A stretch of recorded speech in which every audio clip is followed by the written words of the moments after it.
फरजाना का निकाह रिजवान से पिछले 4 साल पहले हुआ था, लेकिन बीच में दोनों के बीच में हो गई मतभेद और फरजाना अपने मायके वापस आ गई। पिछले 8 महीने से वो अपने घर पे रह रही थी, यानी अपने मायके पे रह रही थी। रिजवान को फरजाना पे शक था कि वो किसी और से बात करती है, इसी को लेकर उस पर शायद मतभेद रहता होगा और वो अपने मायके वापस आ गई। रिजवान उस पर लगातार शक की निगाहों से देखता था, लेकिन उसके दिमाग में एक दिन खुराफात आ गई और उसने फरजाना का कर दिया कत्ल। कत्ल भी ऐसा किया, जब रिजवान फरजाना से मिलने के लिए उसके मायके गया तो उस कमरे में दिल दहलाने वाला जो मंजर था वो आपको भी भिजो के रख देगा।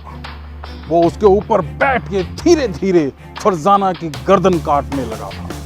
पेट में कई बार उसने चाकुओं के कर दिए थे, लेकिन जैसे ही उसकी बहन को पता लगा, उसने किसी को बुलवा के दरवाजा तोड़वाया और जब दरवाजा खुला तो देख के रह गए तंग।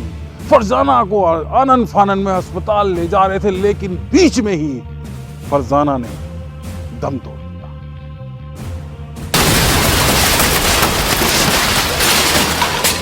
पे थी जो कि मेरी बाहर दुकान है, मैं दुकान की मैं थी, साफ सफाई कर रही थी, तो मैंने देखा यहाँ पे आवाज़ आ रही है चीखने चिल्लाने की। तो मैं जब आई तो मैंने देखा कि जो इनकी बड़ी सिस्टर है वो बहुत रो रही थी। मैंने कि क्या हुआ, तो बोले कि कमरे में इसने उसे वो मार पीट कर रहा है। तो मैंने दरवाज़ा खटखटाया पर कुछ नहीं हुआ। फिर मैंने जब खिड़की से झाँक के देखा तो वो उसके ऊपर बैठा पड़ा था, फरजाना के ऊपर बैठा पड़ा था और गला दबा रहा था। उस वक्त तो चाकू नहीं दिखा कि वो वाकई में उसके हाथ में क्या है नहीं है। उसके बाद फिर जब धक्का मारने की कोशिश की, दरवाज़ा अंदर से लॉक था, वो दरवाज़ा नहीं खुला। मैंने काफ़ी लात मारने की भी कोशिश की दरवाज़ा, लेकिन फिर भी नहीं वो खुला। तब बाहर से एक लड़का आया, फिर उसने दरवाज़ा लात मार के तोड़ा। फिर जब हमने देखा कि वो चाकू लेके उसके ऊपर चढ़ा पड़ा है और उसका गर्दन तो काट दिया था उसने, और कई मतलब पेट में भी चाकू ऐसे मारे थे और बैक में भी चाकू मारा था। इतनी बुरी तरह से चाकू मारा था कि उसका जो था मांस बाहर आ गया था। इतनी बुरी तरीके से चाकू मारा था उसने। उसके बाद फिर हम उससे कह रहे हैं छोड़ दो, तो वो हमारे ऊपर चाकू लेके दौड़ रहा है, कह रहा है कि जो आगे आएगा उसे भी चाकू से मारूंगा।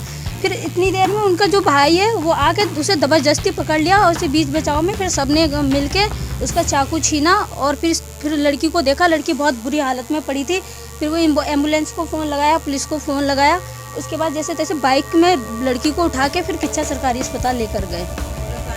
एम्बुलेंस नहीं। किस किस से बातचीत रही, कहाँ कहाँ उनके साथ कौन कौन लोग जुड़े हैं, तो ये कॉल डिटेल छानी जाए तीनों की, उससे हमें जो है इंसाफ मिलेगा। ये पिता हैं फरजाना के, जो कह रहे हैं हमें कॉल डिटेल चाहिए, कॉल डिटेल निकालने से सारी गुत्थी सुलझ जाए। इस पर किच्छा के कोतवाल धीरेन्द्र कुमार जी ने क्या कहा, आइए सुनते हैं।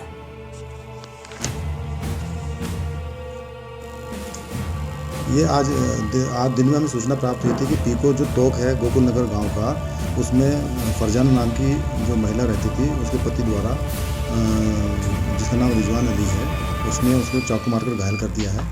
उस सूचना पर हमारे द्वारा मुकदमा पंजीकृत किया गया था। देर शाम हमें पता चला कि उस महिला की उन चोटों के कारण मृत्यु हो गई है।